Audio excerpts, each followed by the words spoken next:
বিশ্বম্ভরপুর থানা থেকে আমাদেরকে একটি সংবাদ পাঠিয়েছিল যে এখানে একটি গ্রেনেড দয় টাইপের একটি বস্তু পাওয়া গিয়েছে, এবং ওনারা আমাদেরকে ইনফরমেশন জানানোর পরে আমরা সাথে সাথে আমাদের 17 ডিভিশন হেডকোয়ার্টারে জানিয়েছি চ্যানেল ওয়াইজ, এবং সেখান থেকে আমাদেরকে যেভাবে ইনস্ট্রাকশন ফলো করতে বলা হয়েছে আমরা সেভাবে ইনস্ট্রাকশন ফলো করেছি। এবং বিশ্বম্ভরপুর থানা থেকে আমাদেরকে একটু রিকোয়েস্ট করা হয়েছিল চিঠির মাধ্যমে যাতে এটা আমরা খুব দ্রুত ডিসপোজ করে দিই, এবং সেই অনুযায়ী আমরা বিশ্বম্ভরপুর থানার সাথে প্রয়োজনীয় ব্যবস্থা গ্রহণ করার জন্য ওনাদেরকে কিছু ইনস্ট্রাকশন দেয়, এবং ওনারা সেই ওনাদের দায়িত্বগুলো ঠিকভাবে পালন করেছে। এবং এটা গতকালকেই করার কথা ছিল, কিন্তু ওয়েদার এবং সন্ধ্যা হয়ে যাওয়ার কারণে আমরা এটা পরবর্তী দিন মানে আজকে করার সিদ্ধান্ত নিই। তো এবং আপনারা অলরেডি দেখতে পেরেছেন যে গ্রেনেডটি অলরেডি প্রাইম করা ছিল। তো এটা যারা এর আগে এটা হাতে নিয়েছে বা নেওয়ার চেষ্টা করেছে, এটা যে কোনো সময় একটা দুর্ঘটনা ঘটতে পারতো, তো এখানে যে কারো প্রাণ যেতে পারতো।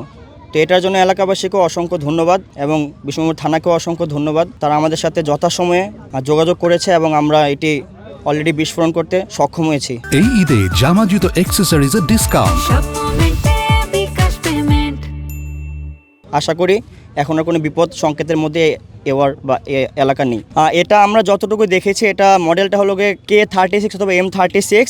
এটি হলো আপনার ওয়ার্ল্ড ওয়ার 1 পর থেকে 1972 ব্রিটিশ আর্মিতে এটা ইস্যু করা হতো, বাট 1972 পর থেকে এটার কোনো ইস্যু করা হয় নাই। তো ধারণা করা হচ্ছে এটা হয় ওয়ার্ল্ড ওয়ার 1 সময় অথবা এটি লিবারেশন ওয়ারের সময় এটা এখানে এসেছে কোনো এক মাধ্যমে। এই মডেলের যে গ্রেনেডগুলো আছে আমরা যতদূর জানি যে এগুলো প্রাইম করা অবস্থায় যদি মাটির নিচে দীর্ঘদিন থাকে তবে সেটি পরবর্তীতে যে কোনো সময় এটি ব্লাস্ট হতে পারে, এবং এটি 100 বছর কিংবা এর কম অথবা বেশি সময় ধরে মাটির নিচে এটি সতেজভাবে থাকতে পারে। এটা আসলে কিভাবে এলো তা তো আমরা বলতে পারবো না, তবে যতটুকু ধারণা করা হচ্ছে ঘটনার পরিস্থিতি বিবেচনা করে হয়তো বা কেউ এটাকে অন্য কোনো স্থান থেকে নিয়ে এসেছে, অথবা মুক্তিযুদ্ধ অথবা ওয়ার্ল্ড ওয়ার 1 সময় এই এওয়ার বা এলাকা কেমন ছিল সেটা তো আমার জানা নেই। তবে মনে হচ্ছে এই 3টি ঘটনার যে কোনো একটি ঘটনার পরিপ্রেক্ষিতে এটা এখানে এসেছে। তবে এখানকার এলাকার মানুষ যেটা একটা ভুল করেছে, এটা হলো প্রথমে এটা আসলে খবর দেওয়া উচিত ছিল, কারণ এটা যে কোনো সময় ব্লাস্ট হতে পারতো এবং এই একটা ব্লাস্টের কারণে আমাদের অনেকগুলো মানুষের প্রাণ হারাতে পারতো। তো আমরা সেনাবাহিনী কখনোই চাই না আমাদের জনগণের কারো সামান্য কোনো রকম কোনো ক্ষতি হোক। আমরা আগেও ছিলাম, এখনও আছে, এবং ভবিষ্যতেও এই দেশের মানুষের জন্য যথাসম্ভব আমাদের সব কিছু বিলিয়ে যাব যাতে প্রত্যেকটা মানুষ সুস্থভাবে থাকতে পারে। আমি লেফটেন্যান্ট আল হোসাইন, আমি 57 ইস্ট বেঙ্গলে আছি, আমরা শান্তিগঞ্জ আর্মি ক্যাম্পে আছি, এবং পুরোই সুনামগঞ্জ এওয়ারটা আমাদের আওতাধীন। এবং এখানে যেটা হয়েছে আমাদের ডিভিশনকে অসংখ্য ধন্যবাদ। ডিভিশন থেকে আমাদেরকে যথাসময়ে যথাভাবে গাইডলাইন করেছে কিভাবে কি করব, এবং সেই ইনস্ট্রাকশন অনুযায়ী আমরা আজকের এই যে বিস্ফোরণটি হয়েছে এটি করতে সক্ষম হয়েছে।